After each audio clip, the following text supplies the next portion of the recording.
தமிழ்நாட்டின் வளர்ச்சி பயணத்தில் ஒருவரையும் பின்தங்க விடமாட்டோம், வெல்வோம் ஒன்றாக.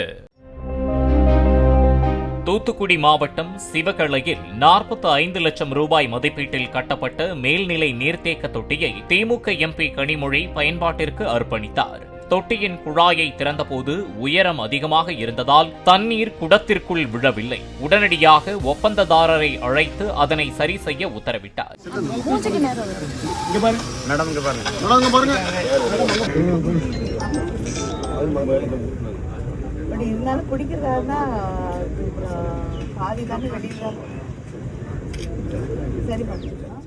இதேபோல் ஸ்ரீவைகுண்டம் கால்வாய் கிராமத்தில் பொங்கல் பரிசு தொகுப்பு வழங்கிக் கொண்டிருந்த போது பட்டியலில் இல்லாத மூதாட்டி பரிசு பெறுவதற்காக வரிசையில் நின்றார். அங்கிருந்தவர்கள் அவரை இறக்கிவிட முயன்றபோது அவர்களை தடுத்து பொங்கல் பரிசு வழங்கிய கனிமொழி அடுத்த முறை பெயரை பதிவு செய்யுமாறு கேட்டுக் கொண்டார்.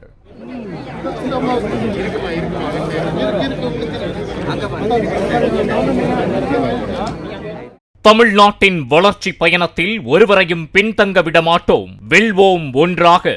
பிளே ஸ்டோர் மற்றும் ஆப் ஸ்டோரில் இருந்து பாலிமர் செயலியை QR கோடு மூலம் பதிவிறக்கம் செய்யுங்கள்.